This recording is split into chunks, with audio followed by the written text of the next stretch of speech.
वो सैयद खानदान का चश्मो चराग था, मगर जब इसका जनाजा उठा तो कुरान, गीता, इंजील, तौरात और शाजो रिसालो इसकी मैयत के सिराने रखे थे। एक मुसलमान माशरे में ये अजीब बात थी, लेकिन ऐसा करना इसकी वसीयत थी, जिसे पूरा करना इसके चाहने वालों ने अपना फर्ज समझा। वो कहा करता था कि इंसानियत इसका पहला मजहब है, बाकी सब बाद में आता है। इसे जो कहना होता था बगैर किसी खौफ और हिचकिचाहट के कह डालता। इसे कभी मजहबी फतवा और रिवायती मुलायत से डर नहीं लगा। वो कभी अपने आप में डूबा हुआ सूफी नजर आता तो कभी इसके अंदर का बागी पूरी शिद्दत से बाहर आ जाता। सिर्फ हुकूमत ही नहीं, पूरे माशरे को चैलेंज करने लगता। जब इस पर मुल्क दुश्मनी और गद्दारी के मुकदमात बनते तो जज इन्हें जाती तौर पर पैगाम भेजते कि खुदारा आप अदालत में मत आइएगा, आप एतराफ करने में देर नहीं करेंगे और मजबूरन हमें सजा सुनानी पड़ेगी। वो गांव की मस्जिद में इमामत करता रहा, जुम्मे के खुतबे देता रहा, रातों को उठ उठ कर तहज्जुद पढ़ता रहा, गरीबों में न्याज बांटता रहा, मगर सेकुलरिज्म का भी प्रचार करता रहा। शायद यही वजह रही कि कभी कभार इसकी शख्सियत एक मौम्मा बन जाती जो हर एक की समझ में ना आती थी। मजहब के बारे में तो इसके बास तस्वुरात इस इंतहा को पहुंचे कि लोग इसे मुसलमान मानने से ही इनकार कर देते। हम बात कर रहे हैं पाकिस्तान की तारीख के इंतहाई अहम मगर मुतनाज़ा तरीन सियासतदान, सिंध के कौम परस्त रहनुमा, अदीब, दानिश्वर और ढेरों किताबों के मुसन्निफ गुलाम मुर्तज़ा सैयद की, जिन्हें उर्फ़े आम में GM सैयद के नाम से याद किया जाता है।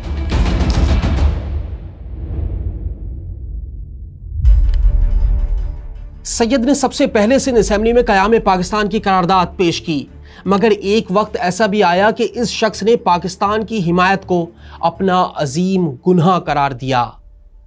सिर्फ यही नहीं, वो पाकिस्तान की मुखालिफत में इतना आगे चला गया कि दोस्तों से कहता कि आओ दुआ करें पाकिस्तान टूट जाए। एक वक्त था कि वो कायदे आज़म मोहम्मद अली जिन्ना का ना सिर्फ दिल से एहतराम करता बल्कि किसी महबूब की तरह इन्हें टूट कर चाहता। एक बार जब ये अफवाह फैली कि जिन्ना कातिलाना हमले में जाबाहक हो गए तो GM सैयद पर जैसे कयामत टूट पड़ी। इनके अपने अल्फाज थे, जिन्ना की मौत ने मुझ पर जलजला तारी कर दिया। मेरा वजूद कांपने लगा, मेरी आंखों से बेख्तियार आंसू निकल पड़े। मुझे लगा कि मेरा सब कुछ खत्म हो गया। मगर यही GM सैयद कायदे आज़म की जिंदगी ही में इनके खिलाफ उठ खड़े हुए।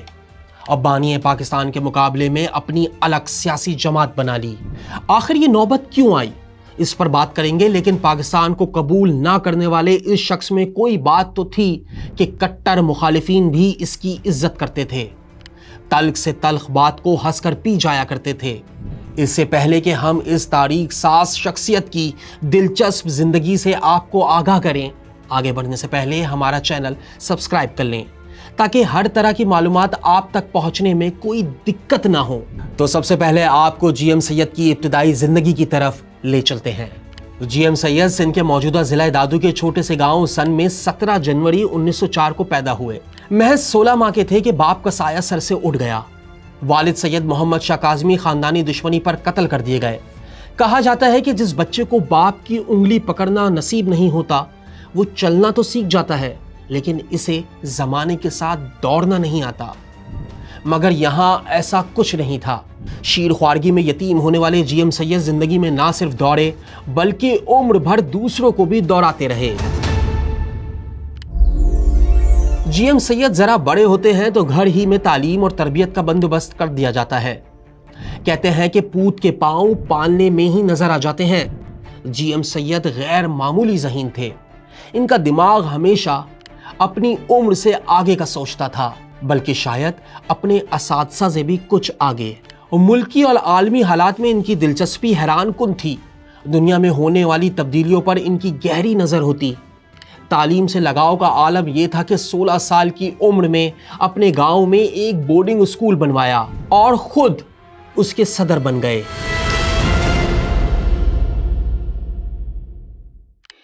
1919 में तहरीक खिलाफत शुरू हुई और फिर लाड़काना में एक जलसा हुआ। मौलाना मोहम्मद अली जौहर और मौलाना शौकत अली की तकरीरों ने GM सैयद को बड़ा मुतासिर किया। कुछ ही अरसे बाद इन्होंने अपने गांव सन में खिलाफत कॉन्फ्रेंस कराने का ऐलान कर दिया, जो अंग्रेज सरकार को सख्त नागवार गुजरा। इन्हें धमकियां मिली कि अगर कॉन्फ्रेंस हुई तो सरकार जमीनों से मिलने वाली रकम बंद कर देगी। ये एक मुश्किल मरहला था। जीएम सैयद के वालिद के कत्ल के बाद इनकी जमीनें अंग्रेज सरकार ने अपनी निगरानी में ले ली थीं। इन्हें बदले में एक मखसूस रकम ही मिला करती थी, मगर जीएम सैयद ने सन में खिलाफत कॉन्फ्रेंस करवाकर बता दिया कि वो डरने वाले नहीं हैं। इस कॉन्फ्रेंस में तुर्क मुसलमानों के लिए चंदा जमा किया गया और कई सियासी रहनुमाओं ने अंग्रेज सरकार की मरात और अलकाबात वापस कर दिए। कराची में लोकल बोर्ड की सियासत में कदम रखने के बाद 1929 में सैयद कराची जिले के नायब सदर मुंतखब हो गए। अगले ही साल इन्होंने सिंध हाड़ी कमेटी की बुनियाद रखी। इन्हीं दिनों गांधी का फलसफा इन्हें अपनी तरफ खींचने लगा, जिसमें हिंदू मुस्लिम इत्तेहाद पर जोर दिया जाता था। जीएम सैयद ने कांग्रेस में शमूलियत इख्तियार कर ली। 27 अप्रैल 1921 को गांधी सिंध के दौरे पर आए। सिर्फ 16 साल के सैयद काफिले की क़यादत करते हुए रेलवे स्टेशन पहुंचे और गांधी का इस्तकबाल किया। गांधी ने जीएम सैयद को खद्दर पहनने का मशवरा दिया, जिस पर इन्होंने अमल भी किया। और हाँ, अंग्रेज सरकार ने वो कौन सा चैलेंज दिया था जिसे सिर्फ जीएम सैयद ही पूरा कर सका, इससे पर्दा उठाएंगे। लेकिन फिलहाल बात सैयद की बड़ी सियासी कामयाबी की।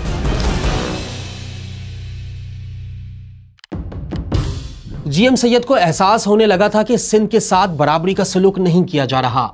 सिंध को बंबई से अलग किए बगैर सिंधियों की हालत नहीं बदलेगी। 1934 में वक्त के तमाम बड़े सियासी रहनुमा कराची में जीएम सैयद की रिहाइशगाह हैदर मंजिल पर जमा हुए।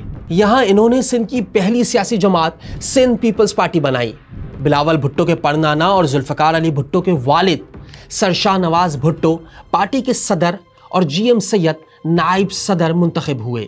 इस जमात ने सरकार पर इतना दबाव डाला कि सिर्फ 2 साल में अंग्रेजों ने घुटने टेक दिए और सिंध को बंबई से अलग करके सिंध असेंबली कायम कर दी। 1936 के इलेक्शन में जीएम सैयद सिंध असेंबली के मेंबर मुंतखब हुए।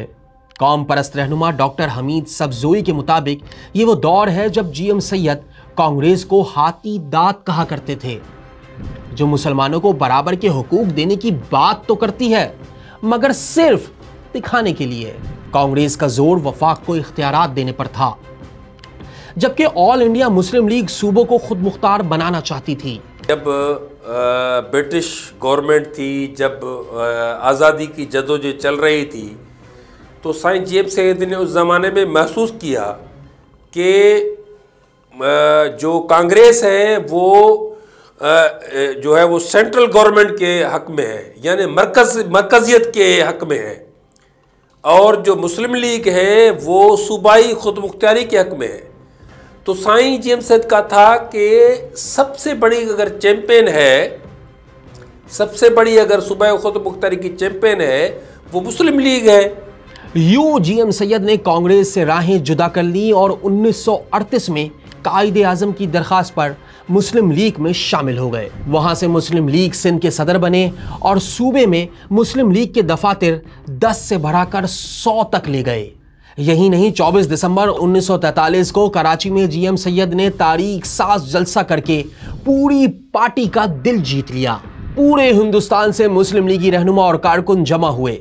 एक जश्न का समा था जिसमें कमोबेश 60 से 70 हजार अफराद शरीक हुए।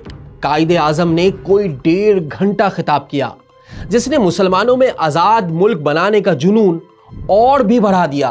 23 मार्च 1940 को जब करारदाद लाहौर पेश की गई तो जीएम सैयद भी दीगर रहनुमाओं के साथ लाहौर पहुंचे। यहां मुसलमानों के लिए अलग वतन का तस्वुर सामने आया और यही करारदाद आगे चलकर करारदाद पाकिस्तान कहलाई।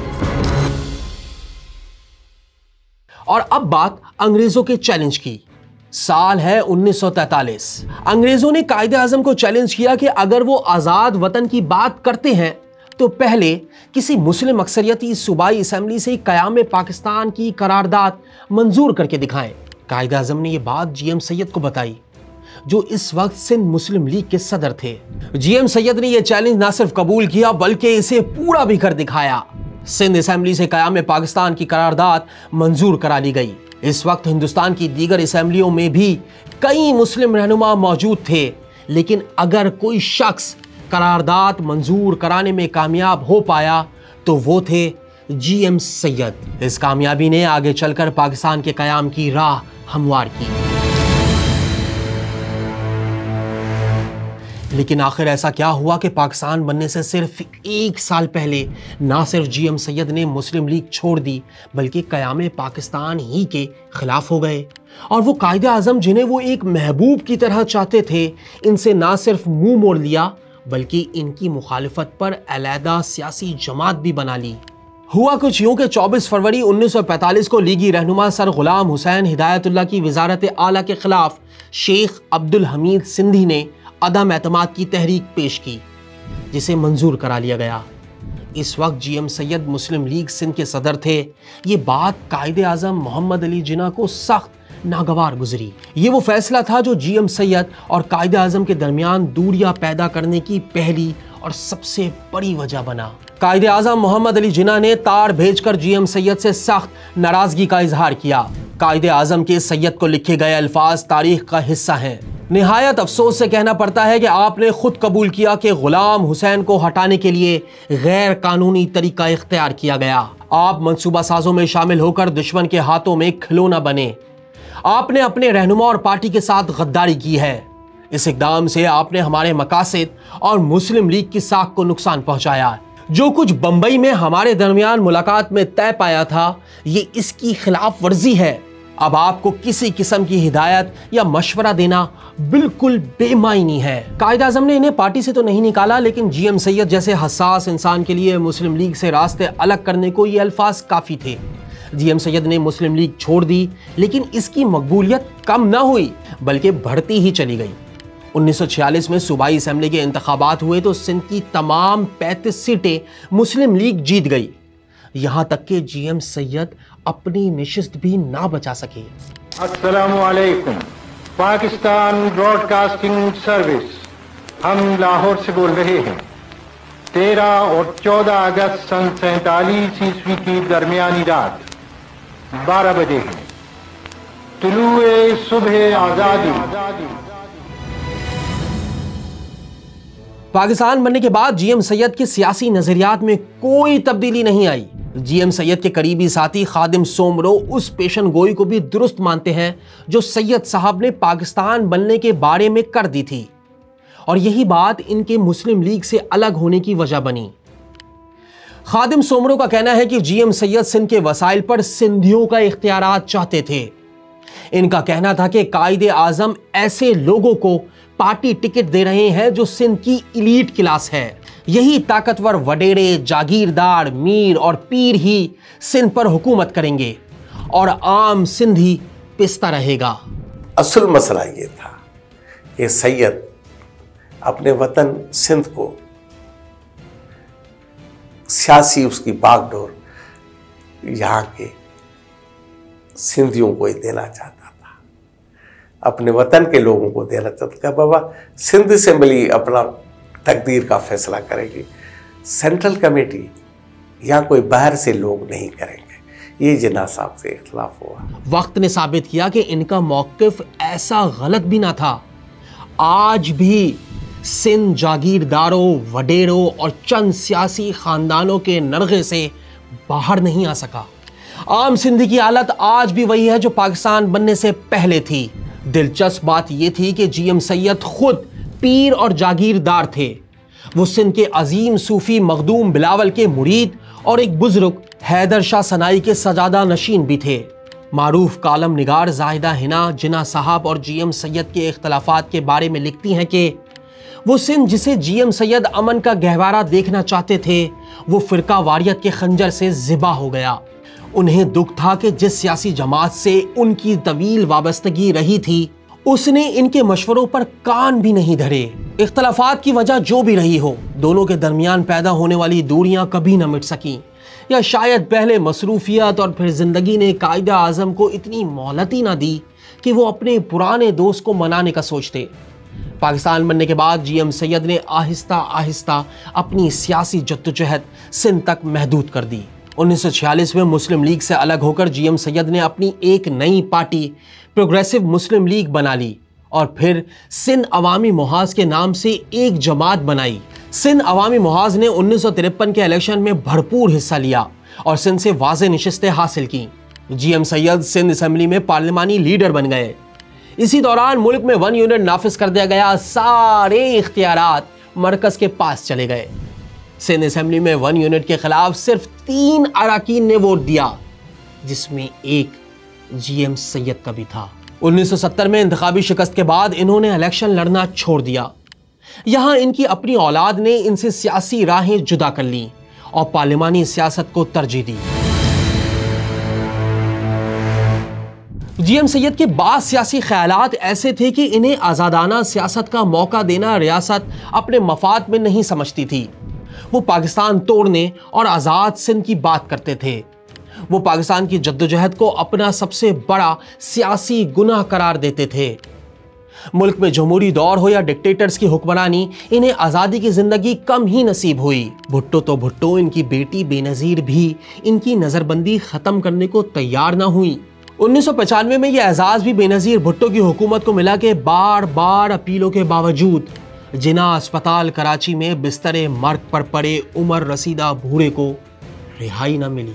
जीएम सैयद की सियासत से मुताल्लिक एक और बात कम लोगों को हजम होती है कि वो आखिर क्यों एक फौजी डिक्टेटर जियाउल हक से मुलाकातें करते रहे। वो सबके सामने जिया को अपना मोहसिन कहते, यहां तक कि इन्होंने अपने एक पोते का नाम भी जिया रख दिया। वो जनरल जिया का शुमार 250 बरस में गुजरने वाले पंजाब के 4 अहम तरीन रहनुमाओं में करते थे। दूसरी तरफ जमहूरियत के चैंपियन और अपनी ही सिंध धरती के सपूत जुल्फकार अली भुट्टो से इनकी कभी ना बन सकी। वो भुट्टो को कम ज़र्फ, तंग नजर कहने से भी ना चूकते। दरअसल जीएम सैयद की भुट्टो के वालिद सर शाहनवाज भुट्टो से बड़ी दोस्ती थी। दोनों ने एक साथ सियासत की थी। भुट्टो जीएम सैयद की नजरबंदी खत्म नहीं करना चाहते थे और सैयद को भुट्टो से इस सलूक की तवक्को न थी। जीएम सैयद कहा करते थे, भुट्टो को मैंने कहा कि मैं बीमार हूं, इजाजत दो बाहर जाकर इलाज कराऊं। पहले उसने कहा कि तैयारी कर लो। मैंने खून के टेस्ट कराए, कपड़े बनवाए, 20-25 हजार रुपए खर्च किए। जब कहा कि इजाजत दो तो उसने जवाब दिया, तुम कौन होते हो मुझे बराह रास्त लिखने वाले। जियाउल हक से इनका सलूक हैरत अंगेज था। एक इंटरव्यू में जीएम सैयद के अपने अल्फाज हैं, जिया जब मेरी अयादत को आए तो मुझसे पूछा, आप तो हर हुकूमत के खिलाफ रहे हो, ये जो पीपल्स पार्टी और MRD है इनकी आपने क्यों मदद नहीं की। मैंने कहा कि हमें मालूम था कि आप इनको निकालकर दूसरे को लाना चाह रहे हैं। मार खाए बंदर और कमाई खाए मदारी। अगर हम इस लड़ाई में शामिल होते तो पहले हमारी पिटाई होती और फायदा पीपल्स पार्टी उठाती। ये सियासी मजबूरी थी या कुछ और, लेकिन सच तो ये है कि इन मुलाकातों का जीएम सैयद को बहुत नुकसान हुआ। सैयद का कौम परस्ती का दावा कमजोर दिखाई देने लगा। ये तासुर उभरा कि सैयद ने अपने नजरिए पर समझौता कर लिया। जानदार खान अपनी किताब पाकिस्तान क़यादत का बहरान में लिखते हैं कि दोनों शख्सियात में दोस्ती की वजह पीपल्स पार्टी मुखालिफत के सिवा और कुछ न थी। जीए सिंध स्टूडेंट फेडरेशन के बानी सदर और आज के मुस्लिम लीगी रहनुमा शाह मोहम्मद शाह का दावा है कि भुट्टो ने तो पीपल्स पार्टी ही सैयद के मशवरे पर बनाई थी। इनका कहना है कि 1966 में भुट्टो काबीना से निकले तो जीएम सैयद से मुलाकात करने सन आए। वो सैयद को ऐसे मिले जैसे बाप बेटे से मिलता है। भुट्टो ने जीएम सैयद से कहा कि वो नेशनल अवामी पार्टी में शामिल होना चाहते हैं, मगर खान वली खान इन्हें लेने को तैयार नहीं। जीएम सैयद ने इन्हें मशवरा दिया कि तुम अपनी पार्टी बनाओ। 71 में बांग्लादेश अलग मुल्क बन चुका था। शायद यही देखते हुए जीएम सैयद ने जीए सिंध मुहाज पार्टी बनाई और सिंधु देश का नारा लगा दिया। लेकिन इस नारे को अवामी सतह पर कभी पजीराई ना मिल सकी। 73 का आइन बना तो जीएम सैयद ने खुलकर मुखालिफत की। जीएम सैयद ने मजहब और सियासत से लेकर समाज, फलसफा, नफ्सियात समेत सूफीइज्म और सेकुलरिज्म पर कई किताबें लिखी। पैगाम लतीफ को सैयद का मास्टरपीस कहा जाता है, लेकिन बाज़ किताबों पर इन्हें सख्त तनकीद का भी सामना करना पड़ा। अपनी एक किताब में इन्होंने मोहम्मद बिन कासिम को हमला आवर और राजा दाहिर को हीरो करार दिया। इस बात पर इन्हें आज तक बुरा भला कहा जाता रहा है। दरअसल जीएम सैयद का कहना था कि उम्मी हुक्मरान अहले बैत के मुखालिफ थे। सिंध में अहले बैत आकर बस गए थे, इसीलिए हज्जाज के हुक्म पर मोहम्मद बिन कासिम सिंध पर हमला आवर हुआ और राजा दाहिर ने अपनी कौम और अहले बैत के दिफा में जान दी। जीएम सैयद में तनकीद का बहादुरी से सामना करने की सलाहियत थी।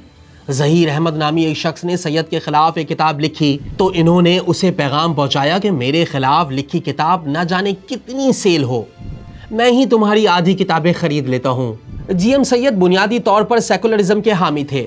वो नई इमारत के इफ्तिताह पर तमाम मज़ाहिब के रहनुमाओं को बुलाकर दुआ करवाते। इस मामले में वो इतने सख्त थे कि खुद सैयद होते हुए मजहब इस्लाम को भी रियायत देने को तैयार नहीं थे। वो अपनी किताब जैसा मैंने देखा में एक जगह लिखते हैं कि इस्लामी कवानीन कदीम दौर की रवायात पर तामीर किए गए हैं। मौत के बाद जिंदगी, रोज़े क़यामत, पुल सिरात, जन्नत और दोज़ख मुल्लाओं की इजाद करदा है। मजहबी हलकों ने सैयद साहब की इस किताब पर सख्त रद्द अमल का इजहार किया। यही वो बातें थी कि सैयद पर कुफ्र के फतवे लगे। यहाँ तक कि गुलिस्तान खान नामी एक शख्स नेफे में खंजर छुपाए कत्ल करने इनके घर पहुंच गया, मगर पकड़ा गया। जीएम सैयद ने इसे ना सिर्फ माफ कर दिया बल्कि इसके खिलाफ किसी किस्म की कानूनी कार्रवाई से भी इनकार कर दिया। सैयद में ना जाने ऐसी क्या कशिश थी कि नौजवान इनकी तरफ खींचे चले आते। एक वक्त ऐसा भी आया कि सिंध के तालीमी इदारों में नौजवान जीए सिंध स्टूडेंट फेडरेशन का हिस्सा बनने को सिंध धरती से वफा की अलामत समझते। एक जमाने में तो आसिफ अली जरदारी भी जीए सिंध स्टूडेंट फेडरेशन के मेंबर रहे। सैयद के एक ख्याल की गूंज अभी थम नहीं पाती कि वो कोई दूसरा ख्याल पेश कर देते। दो कौमी नजरिए की हिमायत की, मगर कुछ ही अरसे बाद इस नजरिए को मानने से इनकार कर दिया। सक्खर में हिंदू मुस्लिम फसादात हुए तो सैयद का घर हैदर मंजिल हिंदुओं के खिलाफ बगावत की सबसे बड़ी अलामत बन गया। इन्हें यहां तक कहते सुना गया कि वो सिंध से हिंदुओं को ऐसे निकाल बाहर करेंगे जैसे हिटलर ने यहूदियों को जर्मनी से निकाला था। कुछ ही अरसे बाद वो हिंदू मुस्लिम इत्तेहाद के सबसे बड़े अलमबरदार बन गए। राजा दाहिर इनका हीरो ठहरा। वो अदम तशद्दुद के कायल थे, लेकिन सबसे ज्यादा तशद्दुद पसंद होने के इल्जामात इन्हीं की जमात पर लगते हैं। 3 दिहाइयों से ज्यादा अरसे तक इन्हें घर ही में नजरबंद रखा गया। नजरबंदी के दौरान इन्होंने 60 के करीब किताबें लिखी। वो खुद ना बोलते तो उनका कलम बोलने लगता। जीएम सैयद ने तवील उम्र पाई। 91 बरस की उम्र में 25 अप्रैल 1995 को जिना अस्पताल कराची में इनका इंतकाल हुआ। वो आखिरी दम तक बोलते रहे, यहां तक कि मौत चुप कराने आ गई। इनकी कब्र पर लिखे अल्फाज का मफहूम है, जब तक मैं जिंदा रहा खामोश नहीं बैठा। यहां तक कि अपनी कौम के लिए बोलते बोलते कब्र में उतर गया। जीएम सैयद की सियासत से लाख इख्तलाफ सही, लेकिन सख्त तरीन मुखालिफ भी ये मानते हैं कि जीएम सैयद सिंध नेशनलिज्म के इमाम थे और सिंध कौम परस्ती में इनकी जगह कोई नहीं ले सकता। वो सिंध के लिए जिया और सिंध के लिए ही मरा। और आखिरी बात, सिंध का वो वाहिद बूढ़ा था जिसके ज्यादातर आशिक जवान थे।